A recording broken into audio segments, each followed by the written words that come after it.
চোখের পানি, মনের আবেগ, যা আছে আপনার ভিতরে, কষ্ট, দুঃখ, যন্ত্রণা, সব আল্লাহকে ঢেলে দিবেন ইনশাআল্লাহ। নিজের আবেগ ধরে রাখবেন এখানে, আপনি আল্লাহর জন্য ঢেলে দিবেন। মানুষকে আবেগ দেখায় কি লাভ? মানুষ আপনার চোখের পানির মর্ম বুঝবে? মানুষ কি মানুষের চোখের পানির মর্ম বুঝে? আপনার পিতা যদি মারা যায়, আমার কাছে এসে দোয়া চান কান্নাকাটি করে, আমি দোয়া করতে পারবো, কিন্তু আমি কিন্তু আপনার ফিলিংসটা বুঝতে পারবো না। আপনার অনুভূতি কে বুঝতে পারবেন? আল্লাহ পাক আপনার ঘাড়ের রগের চেয়েও কাছে আছে। সুবহানাল্লাহ, সুবহানাল্লাহ, আল্লাহ পাক ঘাড়ের রগের চেয়ে কাছে আছে। গতকালকে বাংলাদেশের একজন বরেণ্য আলেমের সাথে একটা কনফারেন্সে ছিলাম। উনি বলছিলেন যে এক ব্যক্তি, এটা শোনেন, এক ব্যক্তি খুব তার শখ যে তিনি সাহাবীদের মতো নামাজ পড়া শিখবেন। কথা বুঝতে পারছেন? সাহাবীদের মতো নামাজ শিখবেন। তো একজন বরেণ্য আলেমের কাছে এসেছেন, এসে বলছেন যে আমাকে সাহাবীদের মতো নামাজ শিখিয়ে দেন। তখন সেই আলেম আরেকজন আলেমের সন্ধান দিয়েছেন যে তুমি তার কাছে যাও, তিনি শেখাবেন। তো সেই ব্যক্তি তো অবাক হয়েছেন, কারণ যাকে প্রশ্ন করেছিলেন তিনি অনেক বড় মুহাদ্দিস, আর যার কাছে পাঠানো হচ্ছে তিনি অত বড় মুহাদ্দিস নন, কিন্তু আবেদ, আমল করেন। তাকে গিয়ে বলছেন উনি আমাকে পাঠিয়েছেন সাহাবীওয়ালা নামাজ শিখিয়ে দেন। তখন তিনি বলছেন ঠিক আছে, সুন্দর করে ওযু করে আসো, সুন্দর করে ওযু করে আসো। ওযু করার সময় খালি খেয়াল রাখবা যে আমি ওযু করছি শুধু আল্লাহর সন্তুষ্টির জন্য। কি খেয়াল রাখবেন? ওযু করছি শুধু আল্লাহকে রাজি খুশি করার জন্য ওযু করছে, আর কোনো উদ্দেশ্য নাই আমার। ওযু করতে যাচ্ছে, তিনি আবার বলছেন দাঁড়াও, শুধু আল্লাহকে রাজি খুশি করার জন্য ওযু করো। আবার শুরু করছেন, আবার বলছেন শোনো, শুধু আল্লাহকে রাজি খুশি করার জন্য ওযু করো।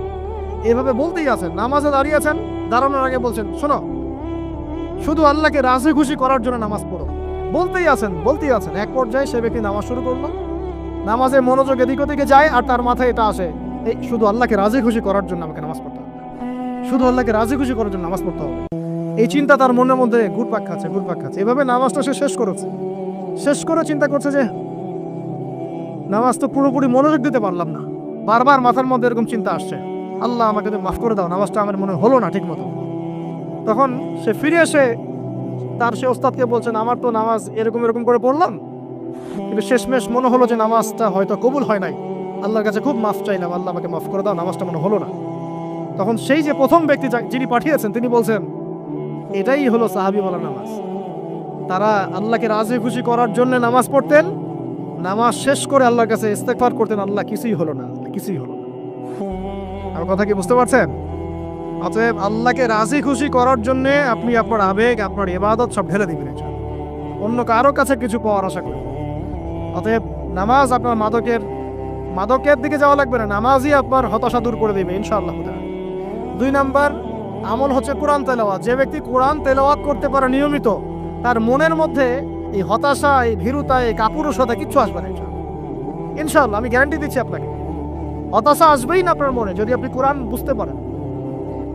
কোরআনের একটা আয়াত নিয়ে কোনো সময় দেখা যায় 2-3 ঘন্টা সময় পার হয়ে যাচ্ছে, আয়াতটা ছেড়ে সামনে যেতে পারছি না। কোরআনের ভিতরে ঢুকলে আপনি দুনিয়ায় ভুলে যাবেন কি হচ্ছে আশপাশে।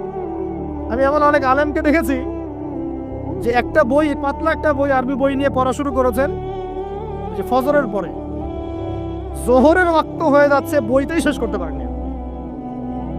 বুঝতে পারবেন? যখন আপনি ইলমের ভিতরে ঢুকে যাবেন, কোরআনের ভিতরে, হাদিসের ভিতরে, আপনার দুনিয়ার খেয়ালই নাই।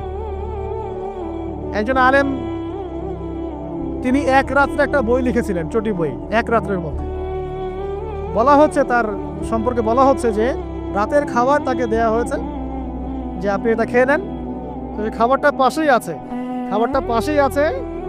খাবারটা খাবো, এটা লিখে খাবারটা খাবো, এরকম তার চিন্তা ছিল।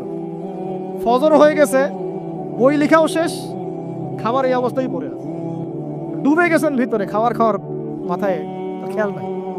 এরকম হয়। একজন মনীষী, বিখ্যাত মনীষী, রিয়াদুস সালেহীন কিতাবের রাইটার, সংকলক আল্লামা নববী রাহিমাহুল্লাহ, এরকম সারা রাত চলে গেছে, পাশে 2টা খেজুর খাওয়ারই সময় পাবে, হাদিস নিয়ে গবেষণা করতে রাত পার হয়ে গেছে। আমি বলতে চাচ্ছি যখন ইলমের ভিতরে, কোরআন হাদিসের ভিতরে ঢুকে যাবেন, আপনার দুনিয়ার খেয়াল আপনার চলে যাবে সব, এই টেনশন, হতাশা, এই সেই বাদ। তখনই আল্লাহ পাক আপনাকে তার পক্ষ থেকে রহমত দিবেন, বরকত দিবেন, আল্লাহ আপনার দুনিয়ার কাজগুলো করে দিবেন ইনশাআল্লাহ। তখন দেখবেন কেউ আপনার দুনিয়ার ওই কাজটা করে দিয়েছে, কেউ ওই কাজটা করে দিয়েছে, কেউ বাসায় খাবার পাঠিয়ে দিয়েছে, আল্লাহ পাকই এগুলো করাই দিবেন ইনশাআল্লাহ। তো প্রিয় ভাইরা, মাদকে যাবো না আল্লাহর কাছে আসবো? 2 নাম্বার কোরআন তেলাওয়াত, 3 নাম্বার আল্লাহর জিকির। 3 নম্বর কি ভাই? আল্লাহর জিকির। চলতে ফিরতে সব সময় মুখ চলতে থাকবে, মুখ না চললেও মনে মনে মন তাজা থাকবে, মনে মনে জিকির হতে থাকবে। মনে মনে জিকির করতে পারেন? মুখ নড়বে না, কিন্তু মনে মনে আপনার একটা জিকির হতে থাকবে। সুবহানাল্লাহ, আলহামদুলিল্লাহ, লা ইলাহা ইল্লাল্লাহ, আল্লাহু আকবার। করা যাবে? পারে। মানুষের মন কখনো চুপ করে থাকে না, কিন্তু মানুষের মন অলওয়েজ কিছু না কিছু চিন্তা করতে থাকে না, যতক্ষণ না ঘুমায় মানুষ। তো প্রিয় ভাইরা, বেশি বেশি জিকির করব। সুবহানাল্লাহ, আলহামদুলিল্লাহ, লা ইলাহা ইল্লাল্লাহ, আল্লাহু আকবার, লা হাওলা ওয়ালা কুওয়াতা ইল্লা বিল্লাহ, এগুলো চলতে থাকবে। আল্লাহ পাক তৌফিক দান করুন। আমরা আমাদের সমাজে যুবকদেরকে এরকম টিকটকে দেখছি, অনলাইনে আসক্ত দেখছি, জেনায় আসক্ত দেখছি, পর্নোগ্রাফিতে আসক্ত দেখছি। আমরা দেখছি আমাদের যুব সমাজকে মাদকে আসক্ত, কিশোর গ্যাংয়ে আসক্ত। এইগুলো কি আমাদের কাম্য ছিল ভাই? আমাদের কাম্য ছিল? এই অবস্থায় কি যুব সমাজ আল্লাহ পাকের দিনের পতাকা হাতে নিয়ে আল্লাহর জমিনে দিন কায়েম করতে পারবে কিনা? একটু আমাকে উত্তর দেন দেখি। এখন এই অবস্থায় পারবে? অতএব অবস্থার উন্নতি করতে হবে কিনা? উন্নতির জন্য রাজি আছে কিনা ইনশাআল্লাহ? আমরা চাই কি আল্লাহ পাকের দিনটা আল্লাহর জমিনে প্রতিষ্ঠা লাভ করুক, আল্লাহর দিন সবার ঘরে ঘরে পৌঁছে যাক।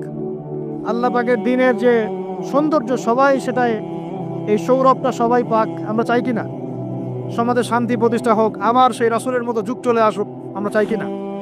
অতএব আমাদের সবাইকে যৌবনের এই প্রলোভনগুলো থেকে বেরিয়ে এসে আল্লাহ পাকের ইবাদতে আত্মনিয়োগ করতে হবে। আল্লাহ পাক আমাদের সবাইকে তৌফিক দান করুন, বলি আমিন। আমাদের সবাইকে আল্লাহ রাব্বুল আলামিন কোরআন এবং হাদিসের গভীর জ্ঞান অর্জন করার তৌফিক দান করুন, বেশি থেকে বেশি ইবাদত করার তৌফিক দান করুন। আল্লাহ পাক সবাইকে হারাম সমস্ত রিজিক থেকে বাঁচিয়ে রাখুন, জেনা, ব্যভিচার এবং নারীর ফিতনা, মাদক থেকে আল্লাহ বাঁচিয়ে রাখুন। আল্লাহ পাক আমাদের সবাইকে হালাল রিজিক, হালাল সম্পর্ক যথেষ্ট করে দিন। আল্লাহ পাক আমাদের সবাইকে যেন দিনের দাওয়াতের মেহনত করার তৌফিক দান করেন এবং আলেম ওলামার সাথে পরামর্শ করে দিন শেখার এবং বোঝার তৌফিক দান করেন। যুবতী দিনী বোনদের জন্য, এখানে বোনরা আছেন না? আছেন কিনা? দিনী বোনরা আছেন? একটা নসিহত দিনী বোনদের জন্য আমি একটা নসিহত করতে চাচ্ছি। একটা নসিহত, আমার একটা নসিহত একটু মন দিয়ে শুনুন প্রিয় দিনী বোন। রাসূলুল্লাহ সাল্লাল্লাহু আলাইহি ওয়াসাল্লাম আমাদের দিনী বোনদের জন্য জান্নাতে যাওয়ার একটা ফর্মুলা বলে দিয়েছেন। আমি কি বলবো সেটা? আচ্ছা, রাসূলুল্লাহ সাল্লাল্লাহু আলাইহি ওয়াসাল্লাম বলেছেন আমাদের দিনী বোনেরা, আমাদের মায়েরা, এই নারী জাতি মাত্র 4টা কাজ করলে জান্নাতের যে কোনো দরজার ইচ্ছা প্রবেশ করতে পারবে। খুশি হন নাই? কয়টা কাজ? মাত্র 4টা। 1, যদি আমাদের দিনী বোনেরা 5 ওয়াক্ত নামাজটা ওয়াক্ত মতো পড়ে, আল্লাহ পাক তৌফিক দান করুন, বলি আমিন। 2 নাম্বার, যদি তারা রমাদান মাসের রোজাটাকে ঠিক মতো আদায় করতে পারে। 1 নাম্বার 5 ওয়াক্ত নামাজ ঠিকঠাক আদায় করা, 2 নাম্বার রমজান মাসে সওম রাখা, 3 নাম্বার তাদের লজ্জাস্থানের হেফাজত করা, মানে শরঈ পর্দা মেনটেন করা, শরঈ পর্দা মেনটেন করা। এবং আমি বলে দেই, চেহারাটা আপনাদের পর্দার অন্তর্ভুক্ত। এটা নিয়ে অনেক বাকবিতণ্ডা হয় না সমাজে, চেহারা দেখানো যাবে কি যাবে না ইত্যাদি। চেহারা আপনার পর্দার অন্তর্ভুক্ত বিষয়, ফুল স্টপ। এর উপরে ফতোয়া অনেকভাবে দিচ্ছে, কিন্তু বড়েন ওলামায়ে কেরামের কিতাবগুলো ঘাটাঘাটি করেন, তাদের ফতোয়া হচ্ছে চেহারা আপনার পর্দার অন্তর্ভুক্ত বিষয়, চেহারা ঢেকে রাখবেন। আল্লাহ পাক তৌফিক দান করুন। চোখ থাকবে খোলা, ঠিক আছে। 4 নাম্বার, স্বামীর আনুগত্য করতে হবে। স্বামীর আনুগত্য, এই যে আনুগত্য শব্দ শুনলেই মানুষের একটা মানে নেগেটিভ ধারণা তৈরি হতে পারে। স্বামীর আনুগত্য মানে কি আমি তার দাসত্ব করব? আনুগত্য মানে, প্রিয় দিনী বোন, আনুগত্য মানে দাসত্ব নয়। আনুগত্য মানে কোরআন সুন্নাহর যে বিধানগুলো আপনার স্বামী আপনাকে পালন করতে বলবে, আপনি সেগুলো করবেন, আপনি করতে বাধ্য। কিন্তু স্বামী যদি কোরআন সুন্নাহর বাইরে কিছু করতে বলে, সেটা মানতে আপনি বাধ্য নন। স্বামী যদি আপনাকে বলে যে সুদ খাও, এর সুদী এনজিওতে আসো, নাম লেখাও। স্বামী যদি আপনাকে বলে যে আসো বেপরদায় বাইরে যাই, সাজুগুজু করে বের হও, চলো ঘুরে আসে বেপরদায়। স্বামী যদি বলে দেবরকে একটু খাবারটা দিয়ে আসো, আমার অফিসের কলিগ আসছে, খাবার পরিবেশন করো, আসো ডাইনিংয়ে আসো, এই যে হারাম কাজ বেপরদার আদেশ করছে, সুদের আদেশ করছে, আপনি সেগুলো পালন করবেন না। কিন্তু হালাল বৈধ যে কোনো বিষয় আপনি স্বামীর আনুগত্য করবেন, এটা আপনার উপর ফরজ। এই 4টা কাজ যদি আপনি করতে পারেন, জান্নাতের যে কোনো দরজারই ইচ্ছা আপনি প্রবেশ করতে পারবেন ইনশাআল্লাহ তাআলা। আল্লাহ পাক আমাদের দিনী বোনদেরকে এই 4টা কাজ করার তৌফিক দান করুন। আমাদের সবাইকে আল্লাহ পাক জান্নাতের জন্য কবুল করুন, বলি আমিন। আরেকটা বিষয় বলতে চাচ্ছিলাম, সেটা হলো ওই যে প্রথমে বলেছি যে সূরা ইউসুফের সেই সমাধানটা বলবো কি না? আচ্ছা, সূরা ইউসুফটা ইনশাআল্লাহ আমি আরেকদিন পুরো সূরাটা সংক্ষিপ্ত করে আলোচনা করব ইনশাআল্লাহ, যদি একটা লেকচারে সম্ভব হবে বলে মনে হচ্ছে না আমার কাছে, 2টা বা 3টা লেকচারে নিয়ে আসবো ইনশাআল্লাহ। তবে আজকে একটা চিজ খালি বলছি, ইউসুফ আলাইহিস সালামের জীবনটা খুবই ট্র্যাজেডিপূর্ণ। নবীর পরিবার থেকে ভাইদের শত্রুতায় ওই যে কূপে চলে গেলেন, কূপ থেকে চলে আসলেন মিশরের বাজারে, সেখান থেকে বিক্রি করে দেওয়া হলো তাকে, রাজা তাকে কিনে নিলেন, তারপরে সেখানে তিনি বড় হতে লাগলেন রাজপ্রাসাদে। তারপরে ওই যে রাজার কি স্ত্রী তাকে জেনার জন্য আহ্বান করেছিল, সেখান থেকে তিনি জেলখানায় চলে গেলেন, আবার জেলখানা থেকে আবার মিশরের খাদ্য মন্ত্রণালয়ের দায়িত্ব পেলেন, তারপরে তিনি মিশরের শাসকের দায়িত্ব পেয়ে গেছেন, তাই তো? আচ্ছা, এর মধ্যে একটা জায়গা খালি বলবো আজকে আপনারা। টপিকটা কি দিবা তোমরা? টপিকটা হচ্ছে চলমান বৈশ্বিক অর্থনৈতিক সংকটে ইউসুফ আলাইহিস সালামের সমাধান। মনে থাকবে? চলমান এই বৈশ্বিক অর্থনৈতিক সংকটে ইউসুফ আলাইহিস সালামের সমাধান কি ছিল? ইউসুফ আলাইহিস সালাম জেলখানায়, কোথায় বলেন তো? জেলখানায়। তখন দুজন ব্যক্তি তাকে বলছে, ইউসুফ আমরা দুজন দুটো স্বপ্ন দেখেছি, তুমি কি স্বপ্নের ব্যাখ্যা দিতে পারবে? আমরা তোমাকে সত্যবাদী বলে মনে করি। ইউসুফ আলাইহিস সালাম বলছেন, খাবার আসার আগেই তোমাদেরকে স্বপ্নের ব্যাখ্যা দিয়ে দেব। একজন বলছে, আমি দেখলাম আমার মাথায় রুটি রাখা আছে আর পাখি এসে রুটির থেকে খেয়ে ফেলছে। আমার কথা বুঝতে পারছেন কিনা ভাই?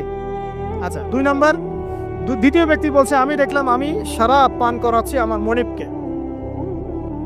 কথা বুঝতে পারছেন?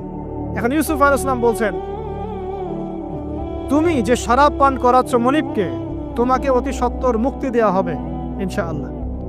আর যার মাথার উপর থেকে রুটি খেয়ে নেওয়া হচ্ছে তাকে শুলদণ্ড দেওয়া হবে, মৃত্যুদণ্ড দেওয়া হবে। কি বললেন?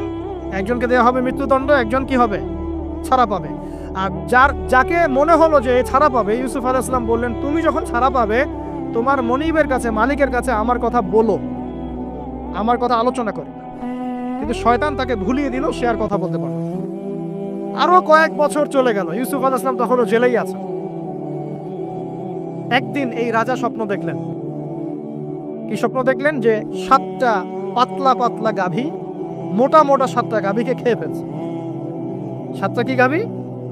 জীর্ণ শীর্ণ গাভী, 7টা মোটা তাজা গাভীকে খেয়ে ফেলছে। আর দেখলেন 7টা সবুজ শীষ। শীষ বোঝেন কিনা?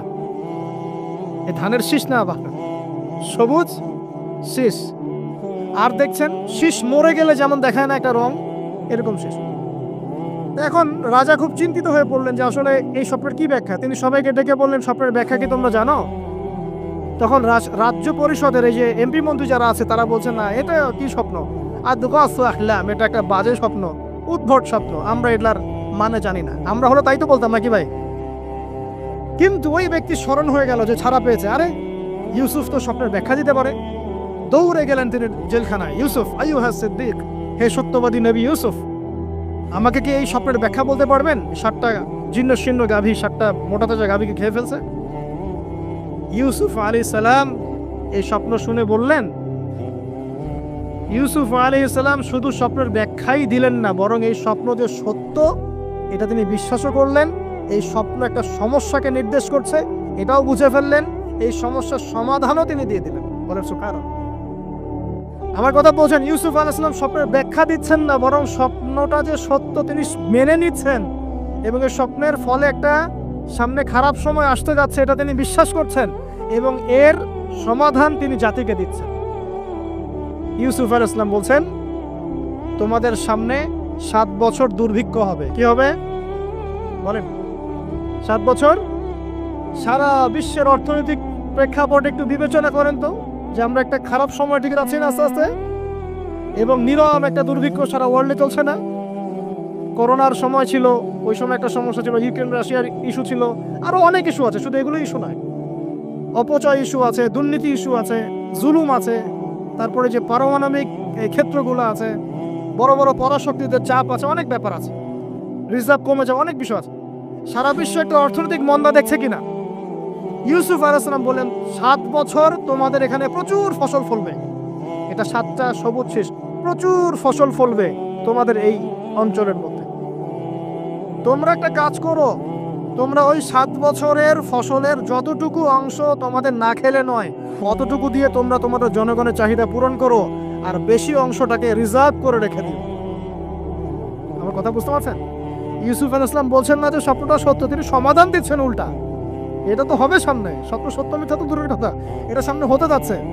7 বছর তোমরা প্রচুর ফসল ফলাবে, এই ফসলের একটা বড় অংশ রিজার্ভ করে রেখে দিও, আর বাকি অংশটা দিয়ে তোমরা জনগণের চাহিদা পূরণ করো। মানে অপচয় করা যাবে না, যাবে কোনো সম্পদ অপচয় করা যাবে না। এরপর তোমাদের সামনে আসবে 7টা বছর দুর্ভিক্ষের বছর, আকাশ বৃষ্টি বন্ধ করে দিবে। আকাশ কি করবে? বৃষ্টি বন্ধ করে দেবে। তার মানে ওই 7 বছর আমরা কিভাবে চলবো তাহলে?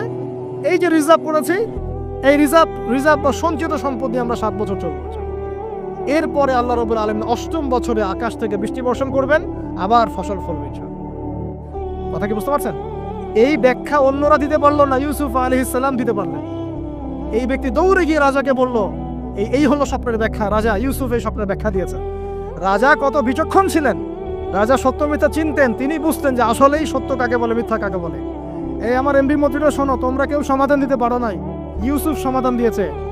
ইউসুফকে আমার কাছে নিয়ে আসো, আমি তাকে আমার কাছে নিকটে আসন দিব, বলেন সুবহানাল্লাহ।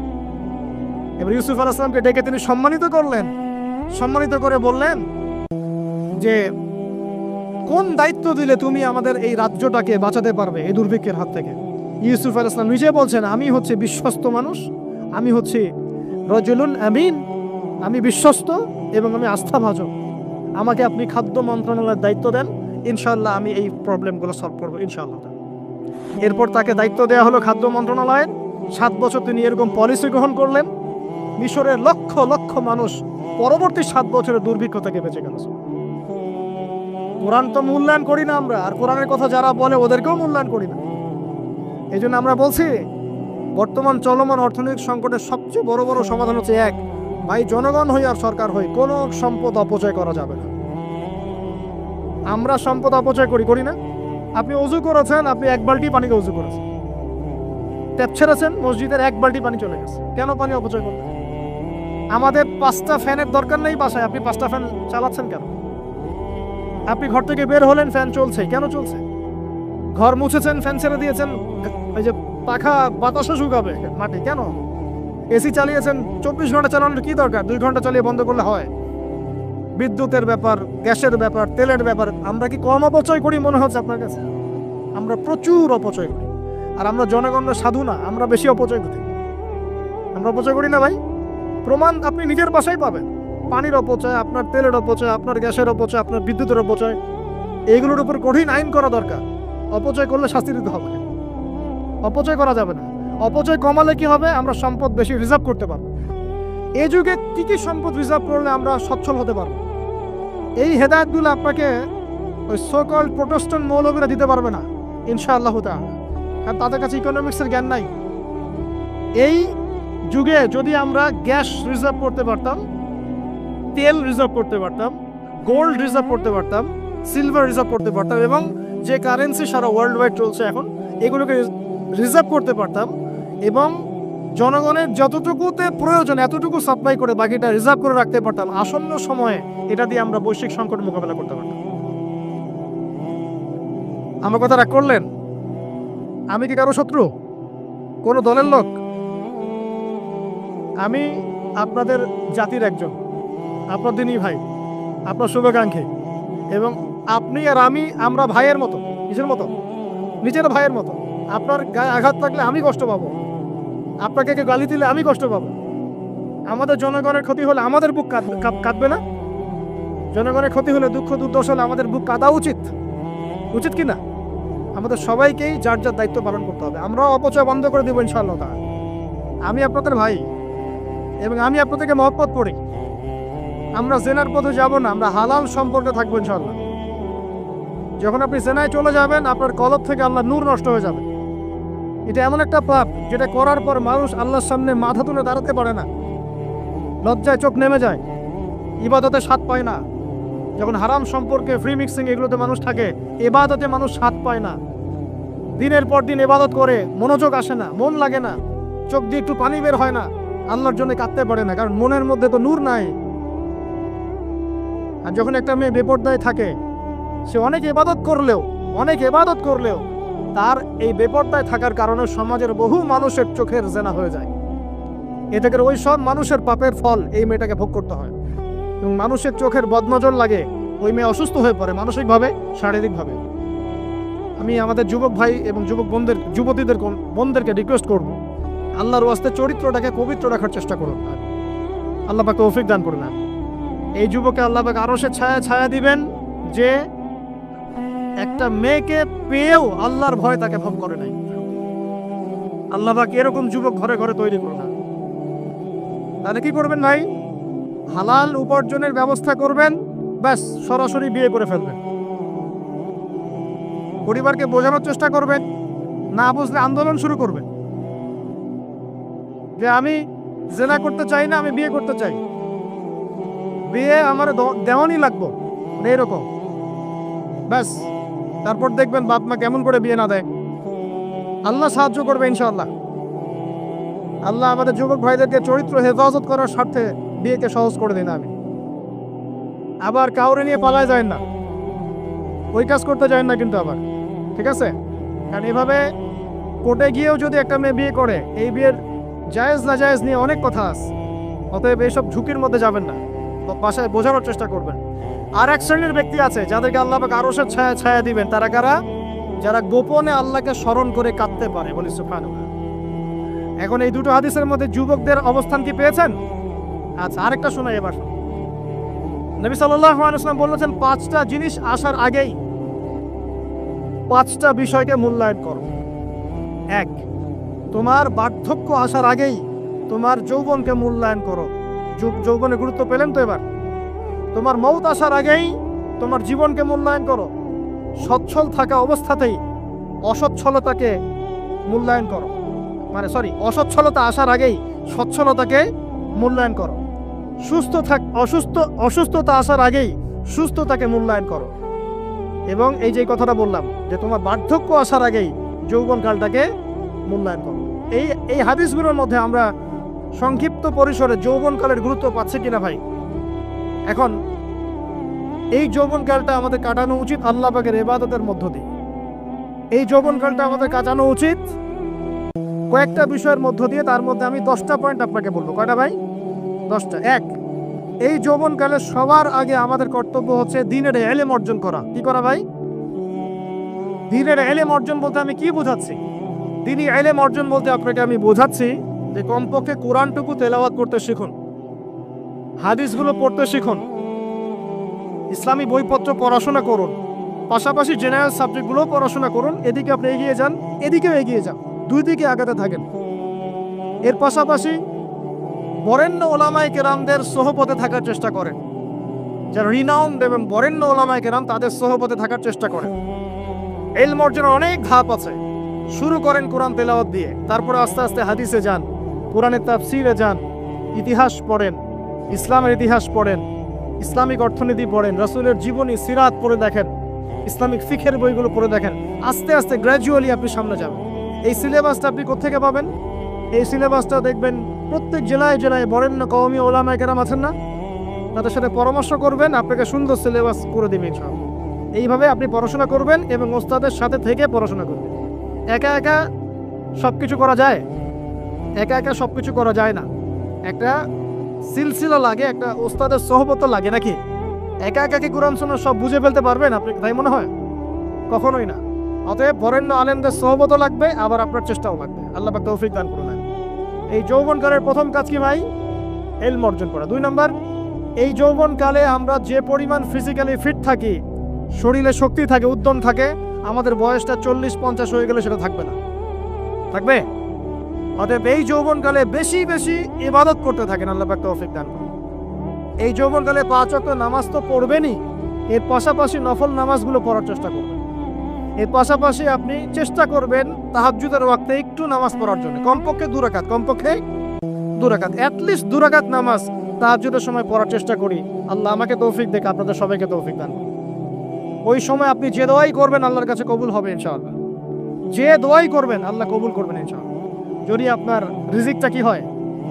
হালাল হয়। হারাম রিজিক দিয়ে ইবাদত কবুল হয়? হারাম রিজিকের দোয়া কবুল হয়? কবুল হয় না। 3 নাম্বার, এই যৌবনকালে আমরা রাসূলের সুন্নতের উপর বেশি আমল করব ইনশাআল্লাহ। করা যাবে ইনশাআল্লাহ? তাহলে নিয়াত করতে পারি যে ইনশাআল্লাহ চেহারাগুলো পরিবর্তন হবে।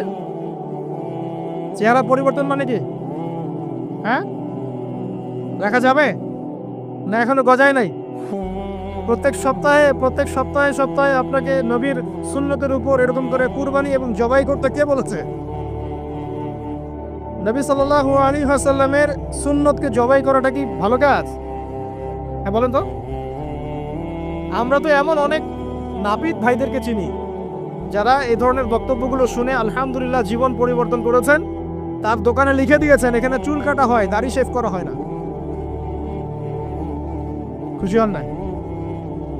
মুসলিমদের কথা বলছি, অমুসলিমদের কি নিয়ে আমাদের চিন্তা নাই তো? চিন্তা আছে? একটা কথা মনে রাখবেন, একটু কথাটা মনের কান দিয়ে শোনেন।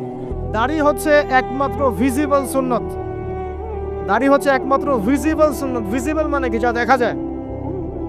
দাড়ি একমাত্র ভিজিবল সুন্নত, দৃশ্যমান সুন্নত, যেটা নিয়ে আপনি আমি কবরে যাব ইনশাআল্লাহ।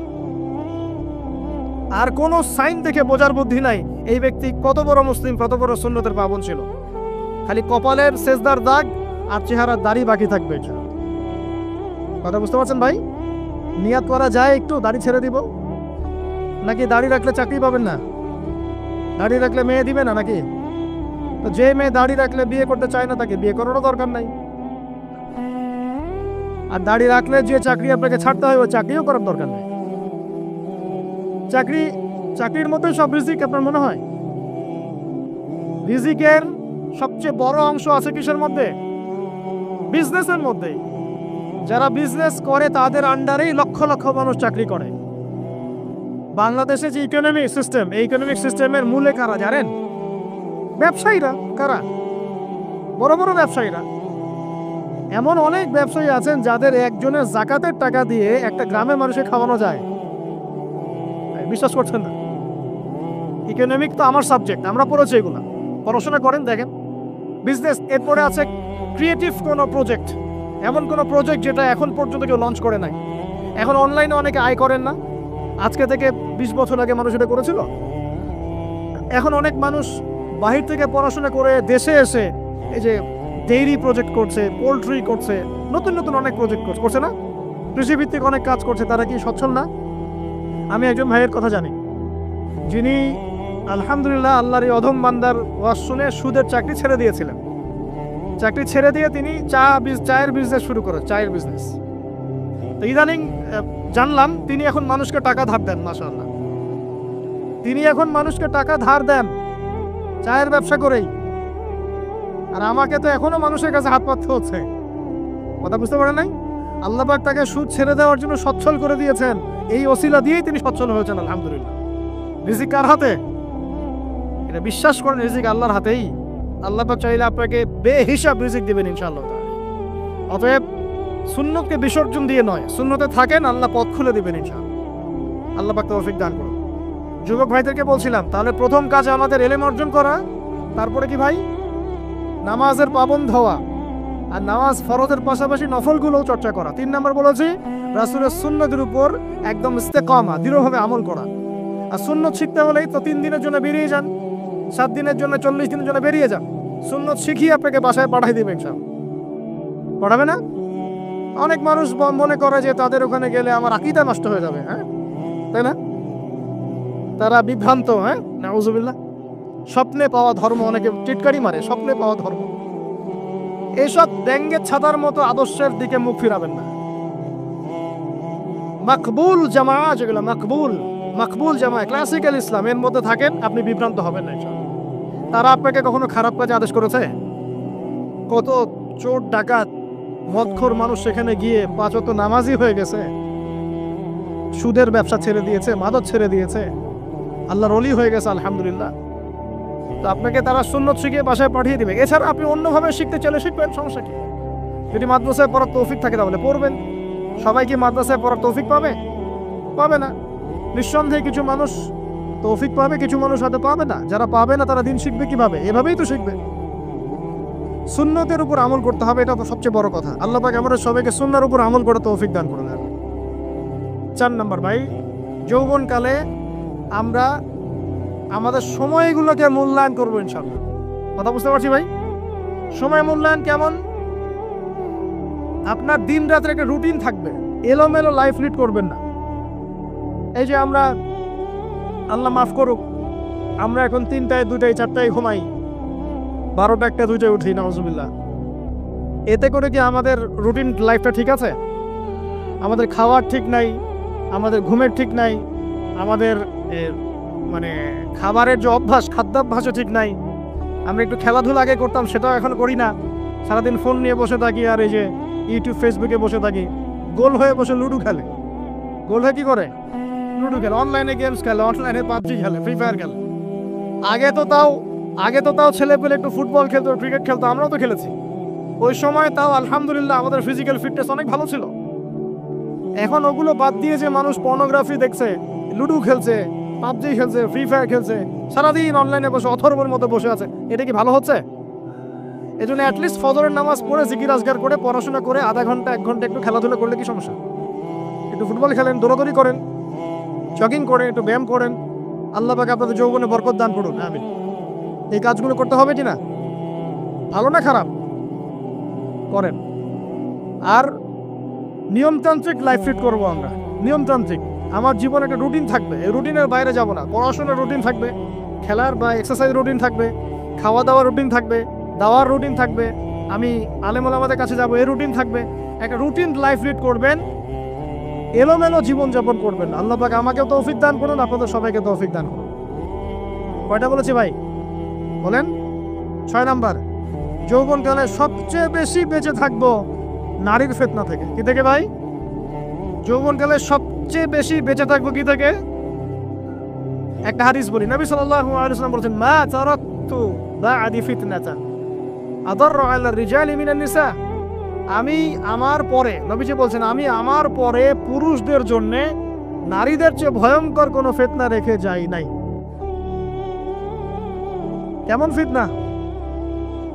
আপনি একটু অনেস্টলি বলেন তো দেখি, যে আমরা যারা পর্নোগ্রাফিতে টুকটাক আসক্ত বা এ ধরনের অনলাইনে বা অফলাইনে এই ধরনের হারাম সম্পর্কের সাথে আছি, মন থেকে কি আপনি ফিল করেন যে আল্লাহ আপনার সাথে আছেন? বলেন তো দেখি, অনেস্টলি বলেন। আপনি যখন নামাজ পড়ে বাসায় ফিরে যান, ফিরে যেতে যেতে যদি আপনার চোখে খারাপ কিছু পড়ে, আপনার মনের নূরটা নষ্ট হয়, আপনি বুঝতে পারেন না? বুঝতে পারেন না? যখন আপনি এরকম হারাম কোনো সম্পর্কে আছেন, নাউজুবিল্লাহ, আপনার মনটা যে শক্ত হয়ে গেছে, আপনি বুঝতে পারেন না? আল্লাহর ওয়াস্তে নারী জাতির ফিতনা থেকে সর্বোচ্চ দূরত্ব অবলম্বন করবেন। আল্লাহ পাক তৌফিক দান করুন। কি করব তাহলে আমরা? ওই যে বলেছি, হালাল সম্পর্ক করতে পারলে হালাল, যদি করতে না পারি সবর করবেন। কি করবেন? সবর করবেন, ভালো কাজে ব্যস্ত থাকবেন, বেশি বেশি রোজা রাখবেন। কি করবেন? বেশি বেশি রোজা রাখবেন। সোমবারে রোজা রাখবেন, বৃহস্পতিবারে রোজা রাখবেন। এভাবে আপনি আপনার জীবনটা গুছিয়ে নেন, আল্লাহ পাক প্রবৃত্তিকে নিয়ন্ত্রণ করার ক্ষমতা দিবেন ইনশাআল্লাহ। এরপরেও যদি ভুল হয়ে যায়, হতে পারে এই যুগটা ফিতনার যুগ, চরম ফিতনার যুগ। যদি কোনো ভুল হয়ে যায়, খবরদার আপনি হতাশ হবেন না। ভুল হয়ে গেলে কখনো হতাশ হবেন না। হতাশা শয়তানের পক্ষ থেকে আসে, কখনো হতাশ হবেন না। দেন ওযু করে জায়নামাজে দাঁড়িয়ে 2 রাকাত নামাজ পড়ে আল্লাহকে বলবেন, আল্লাহ আমার ভুল হয়ে গেছে, আমাকে মাফ করে দাও। পারা যাবে ইনশাআল্লাহ। জীবনে কখনো হতাশ হবেন না। জীবনে যাই হয়ে যাক না কেন, কখনো হতাশ হবেন না। মনে রাখবেন, আল্লাহ আপনার রব, আল্লাহ আপনার সাথে আছেন ইনশাআল্লাহ। অতএব নারীর ফিতনা থেকে নিজেকে বাঁচিয়ে রাখার চেষ্টা করুন, আল্লাহ পাক তৌফিক এনায়েত করুন। 7 নাম্বারটা হচ্ছে, এই সমাজ আপনাকে যেভাবে শেখায়, কিভাবে শেখায়? এই যে স্কুল, কলেজ, ইউনিভার্সিটি, চাকরি, বিয়ে, সন্তান প্রতিপালন, আর তারপর ইন্না লিল্লাহি ওয়া ইন্না ইলাইহি রাজিউন, এই তো শেখায় নাকি? সবসময় মনে রাখবেন যে আল্লাহ রাব্বুল আলামিনের পরিকল্পনাই আপনার উপরে সবচেয়ে বেশি অগ্রাধিকার যোগ্য, সমাজের পরিকল্পনা নয়। পরিবার আপনাকে চাপ দিচ্ছে, চাকরি পাস না, পড়াশোনা করিস না, হ্যাঁ পড়াশোনায় কেন তুই 80 নম্বর পাইলি না, কেন চান্স পেলি না, কবে চাকরি পাবি, কবে আমাদেরকে দেখবি, খাওয়াবি, পড়াবি, এই যে চাপগুলো চারপাশ থেকে আসে কিনা? এতে করে অনেক যুবক দেখা যায় মাদকাসক্ত হয়, অনেকে দেখা যায় আত্মহত্যা করছে, ইদানিং করছে কিনা ভাই? এই শব্দটা থেকে আমি এই পয়েন্টটা আজকে লিখেছিলাম, যে ভুলেও আল্লাহর প্রতি বিশ্বাস এবং তাওয়াক্কুল হারাবেন না। সমাজ যেভাবে শেখায়, সমাজ চারপাশে যে চাপ আপনাকে দিচ্ছে, এই চাপে নিজে গা ভাসিয়ে দিবেন না। আপনি আল্লাহর কাছে দোয়া করবেন, আল্লাহর কাছে পথ চেয়ে নেবেন এবং আল্লাহর প্রতি তাওয়াক্কুল ভরসা করবেন। কখনো আত্মহত্যার পথ বেছে নেবেন। কি হয়েছে? 80 নাম্বার পান নাই তো কি হয়েছে? আপনি চেষ্টা করেছেন কিন্তু চান্স পান নাই তো কি হয়েছে? চেষ্টা তো করেছেন আপনি। আপনি চেষ্টা করেছেন ইউনিভার্সিটির চান্সের জন্য, আপনি চান্স পাই নাই। চেষ্টা করেছেন না আপনি? বাস, চেষ্টা করেছেন, পাই নাই, তাকদিরে ছিল পাই নাই, বাস। আমি আমার চেষ্টা করেছি। কখনোই আত্মহত্যার পথ বেছে নেবেন না। আর আমরা পিতা মাতাদেরকে রিকোয়েস্ট করব, কোনো অবস্থাতেই সন্তানকে এত বেশি চাপ দিবেন না যে সন্তানটার এই কোমরটাই ভেঙে চলে যায়। এই সমস্যাগুলো দিন দিন বাড়ছে সমাজের মধ্যে। কেন এত চাপ দিচ্ছেন? তার প্রতিভা কোথায় খুঁজে বের করুন। তাকে জোর করে কেন টেনে লম্বা করার চেষ্টা করছেন? আমাদের সমাজে বাচ্চা হয়ে গেলেই তার পিঠে একটা সিল মেরে দেয়, হয় ডাক্তার না হলে ইঞ্জিনিয়ার। কেন? এর বাইরে কোনো প্রফেশন নাই? আমার সন্তানকে হয় ঢাকা বিশ্ববিদ্যালয়ে চান্স পেতে হবে, না হলে বুয়েটে, না হলে এখানে। এর বাইরে আর কোথাও পড়ারই জায়গা নাই। আর এখানে পড়লেই আমার সে ছেলে বা আমার মেয়ে একদম সবচেয়ে বড় জ্ঞানী হবে, অন্য কোনোভাবে হবে না, এটা গ্যারান্টি দেওয়া আছে? যারা সভ্যতা বিনির্মাণ করেছেন তারা কয়জন বড় বড় ডিগ্রি সার্টিফিকেট পেয়েছেন? খুঁজে বের করে দেখেন, দেখেন খুঁজে বের করে। আমরা ফিলোসফির মধ্যে যে ফিলোসফারদের হিস্ট্রি পড়েছিলাম, তাদের মধ্যে বেশিরভাগই দেখা যায় স্কুলেও যায় না, কলেজেও যায়। আছে না এমন? আছে।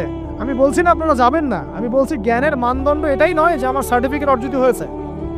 সার্টিফিকেটটাই জ্ঞানের মানদণ্ড নয় তো। হ্যাঁ, প্রতিযোগিতার একটা জগৎ আছে, আমাকে সেই জগৎ উতরাতে হবে। আপনি চেষ্টা করবেন, যদি না হয় তাকদিরাল ছিল, হয় নাই, বাস হয় নাই। আমাকে আল্লাহ পাঠিয়েছেন তার ইবাদত করার জন্য, এখানে আত্মহত্যা করার জন্য আল্লাহ আমাকে পাঠান নাই। আমার জীবন যদি দিতেই হয় তাহলে আল্লাহর জন্য দিব ইনশাআল্লাহ। ঠিক আছে কথা? ব্যাস, দুনিয়ার জন্য না। আল্লাহ পাক বোঝার তৌফিক দান করুন। 8 নাম্বারটা ইম্পর্টেন্ট এবং এটা আপনাদের জন্য মজাদার। সেটা হলো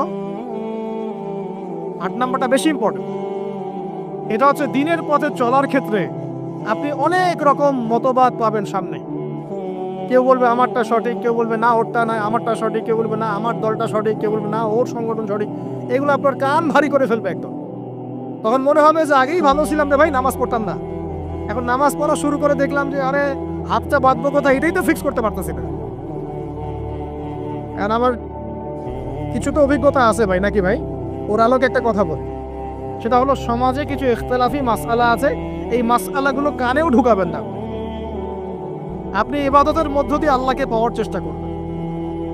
এবং চিরায়ত একটা ইসলাম আমরা ফলো করছি না? এই ইসলামের মধ্যে এমন কিছু নাই যেটা আপনাকে জাহান্নামে নিয়ে যাবে, এমন কিছু নাই। হ্যাঁ, প্রত্যেকটা ঘরানার মধ্যে কিছু বিভ্রান্ত মানুষ থাকতে পারে। এমন কিছু মানুষ এমন আমল করছে যে আমলটা হয়তো কোরআন এবং হাদিসে নাই। এটা তার সমস্যা, কোরআন সুন্নাহর সমস্যা নয়। কথা বুঝতে পারছেন? এটা তার সমস্যা, সেই বেদাতটা করছে, সেই শিরকটা করছে। তার মানে এই নয় যে কোরআন হাদিস আমাকে শিরক শিখিয়েছে, বেদাত শিখিয়েছে।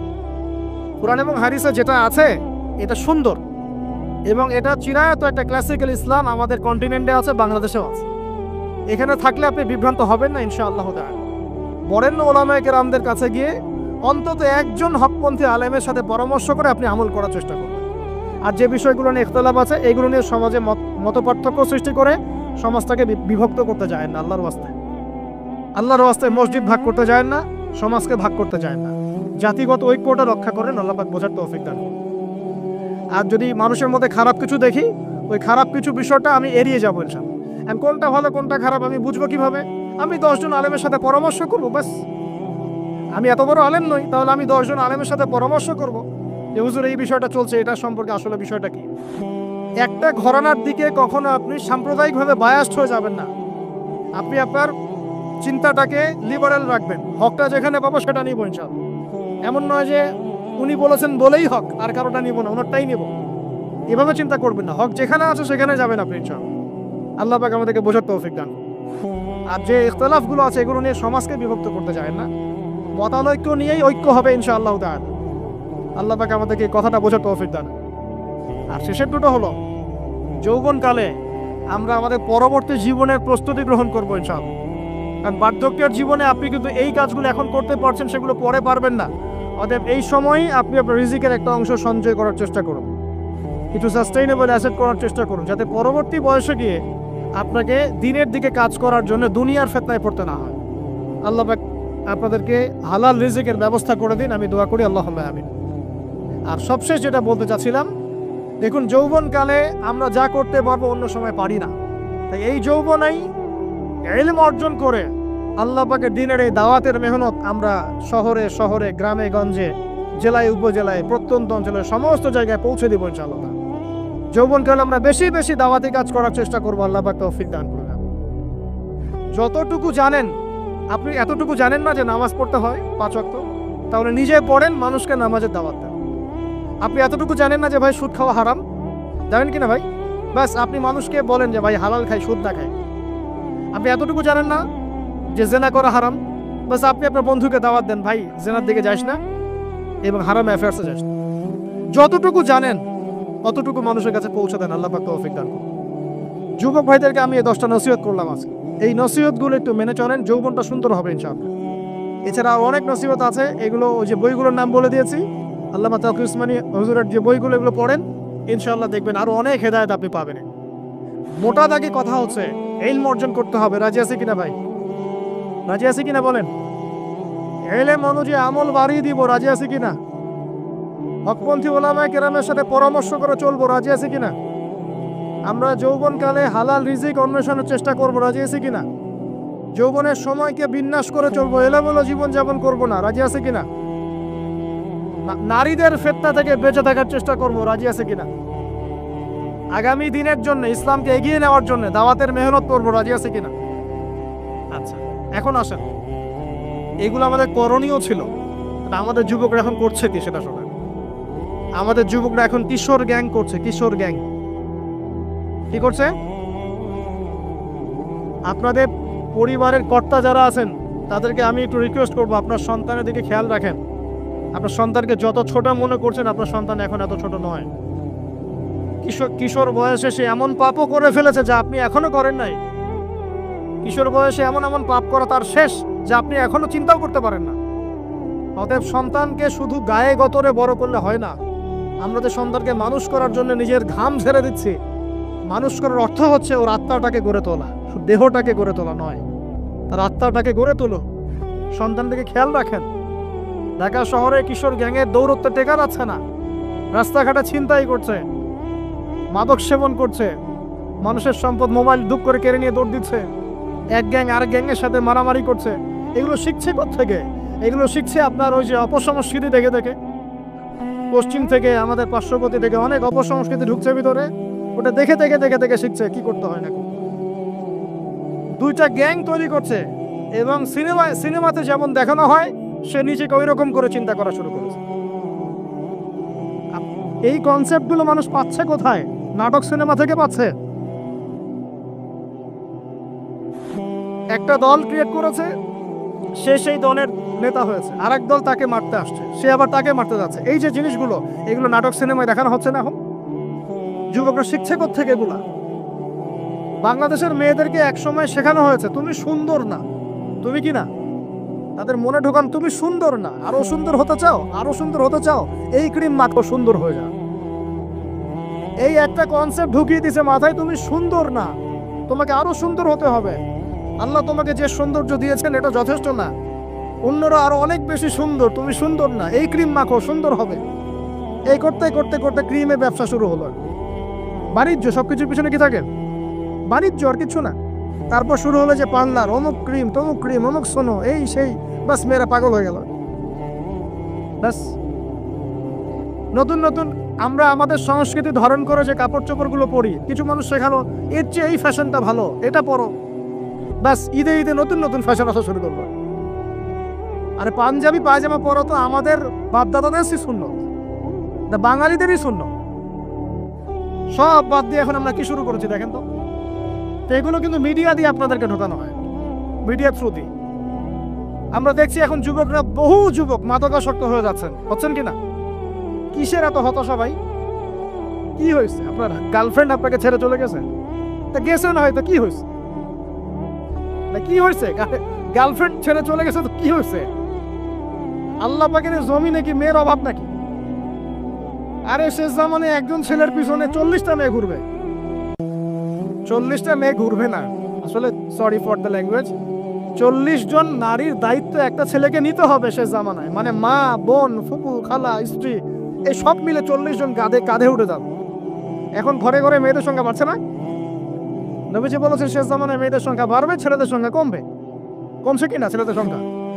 এখন হয়তো এভারেজ 100, 104, পরে দেখবেন আরো বেড়ে গেছে। শুধু আমেরিকার হিস্ট্রি ঘেটে দেখেন, ওখানে ছেলে মেয়ের অনুপাতটা কেমন। কমছে সব জায়গাতে, আরো সামনে কমবে। তো একজন গার্লফ্রেন্ড আপনাকে ছেলে চলে গেছে, বাস জীবনটা উৎসর্গ করে দিতে হবে তার জন্য? এখন কি ফেন্সিডিল, গাঁজা, ইয়াবা এগুলো সেবন করতে হবে? আপনাকে কে সৃষ্টি করেছেন ভাই? কি উদ্দেশ্যে? প্রথমে কি আয়াতটা বলেছে, কি উদ্দেশ্যে? আমাকে আল্লাহ পাঠিয়েছেন দুনিয়াতে নামাজ পড়তে, রোজা রাখতে, দিনের প্রচার করতে, দিনের জ্ঞান অর্জন করতে, এই তো। তা আমি একজন মেয়ের জন্য জীবন নষ্ট করে দিব কেন? আমি তাহলে আল্লাহর কাছে কি মুখ দেখাবো আর নবীর কাছে কি মুখ দেখাবো? ওখানে গিয়ে বলবো আল্লাহ আমি আমার অমুক প্রেমিকার জন্য আশায় হয়ে একদম জীবন দিয়ে দিয়েছি, আত্মহত্যা করেছে? গেছে ভাই, যাইতে দেন। যে ব্যক্তি আপনার অবস্থানকে মূল্যায়ন করে নাই, সে আপনার যোগ্য ছিল না। এখন আপনি কি করবেন? নিজের অবস্থান উন্নত করেন, আপনার পিছনে লাইন ধরে ঘুরবে ইনশাআল্লাহ। এটাই বাস্তবতা। দুনিয়া খুব খারাপ জিনিস। মানুষ মানুষের অবস্থানকে মূল্যায়ন করে, মানুষ মানুষের অবস্থানকে মূল্যায়ন করে, কিন্তু আল্লাহ রাব্বুল আলামিন আপনাকে সর্বাবস্থায় ভালোবাসেন। আলহামদুলিল্লাহ। এই যে আমরা এখন অনেক পাপ করছি না, আল্লাহ কি আমাদেরকে আযাব দিয়ে ধ্বংস করে দিয়েছেন? আল্লাহ পাক এখনো আমাদেরকে ভালোবাসেন, রহম করেন, অপেক্ষায় আল্লাহ পাক অপেক্ষা করছেন কখন তওবা করবে, আমি তওবা কবুল করব। এই কখন আমার বান্দা খেলে একবার বলে আস্তাগফিরুল্লাহ, আল্লাহ পাক সাথে সাথে মাফ করে দিবেন। আর সেই আল্লাহকে ভুলে আপনি কার পিছনে ছুটছেন? আমরা কিন্তু নিয়াত করতে পারি ভাই যে আমরা যারা ওয়াজ শুনলাম জীবনে কোনোদিন সিগারেটে হাত দিব না ইনশাআল্লাহ। রাজি আছি ভাই? অন্য বড় বড় জিনিস তো বহু দূরের কথা। আচ্ছা, অনেকে রাজি হয় নাই কেন? আপনারা কি অলরেডি আসক্ত? আমি অনেক ভাইকে দেখেছি মাশাআল্লাহ ইফতার খুলেই একদম বেনসন টানা শুরু করে। হ্যাঁ, এটা যে হারাম আপনাদের কেউ ওয়াজ করে শোনায় নাই?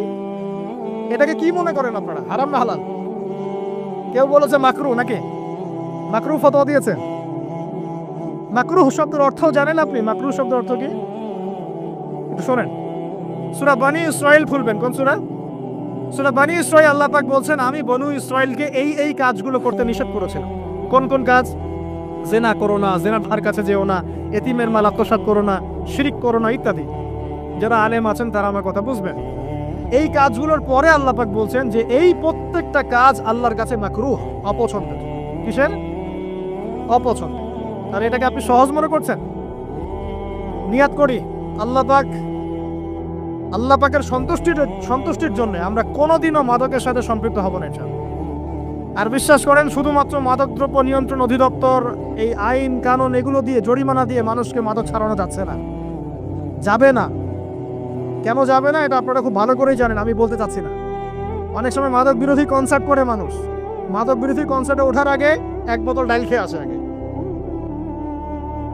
এগুলো কি বাস্তব কথা বলছি না অবাস্তব কথা বলছি? আমাদের যুবক ভাইরা কোশ্চিন কালেও মাদকের ধার কাছে যাবেন না ইনশাআল্লাহ। একটা হাদিস খালি মনে রাখেন, এই হাদিসটা মনে রাখেন। নবী সাল্লাল্লাহু আলাইহি ওয়াসাল্লাম বলেছেন কেউ যদি মাদকদ্রব্য সেবন করে তার 40 দিনের নামাজ কবুল হবে না। সিগারেট একটা খেয়েছি, 40 দিন নামাজ নাই। এরপর যদি সে তওবা করে আল্লাহ মাফ করে দিবে। আবার যদি মাদক খায় আবার 40 দিন কবুল হবে না। যদি আবার তওবা করে আল্লাহ মাফ করে দিবে। আবারও যদি খায় আবারও 40 দিন কবুল হবে না। আবারও তওবা করলে আল্লাহ আবার মাফ করে দিবেন। চতুর্থবার সে যদি মাদক খায়, আল্লাহ রাসূল সাল্লাল্লাহু আলাইহি ওয়াসাল্লাম বলছেন আল্লাহ পাক কিয়ামতের মাঠে তাকে তিনাতুল খাবাল পান করাবেন। কি পান করাবেন? তিনাতুল খাবাল। সাহাবীরা বললেন ইয়া রাসূলুল্লাহ এটা কি? তিনাতুল খাবাল কি? নবী সাল্লাল্লাহু আলাইহি ওয়াসাল্লাম বলছেন এটা হচ্ছে জাহান্নামীদেরকে আযাব দেওয়ার পর তাদের রক্ত মাংসের যে পুঁজ বের হবে, এই যে ড্রিঙ্কস, জাহান্নামের হার্ড ড্রিঙ্কস, এই ড্রিঙ্কসের নাম হলো তিনাতুল খাবাল। আল্লাহ পাক আমাদের সবাইকে মাদক থেকে বাঁচিয়ে রাখুন। হতাশা মাদক দিয়ে দূর হয় না। হতাশা দূর হবে, বলে দিব, 3টা জিনিস, মাত্র 3টা। কয়টা ভাই? 1, 5 ওয়াক্ত নামাজ। এক কি? নামাজে আপনি অজু করে সিজদা দেন, ইনশাআল্লাহ আপনার মনে প্রশান্তি না আসলে আমাকে এসে বলেন যে আসে নাই।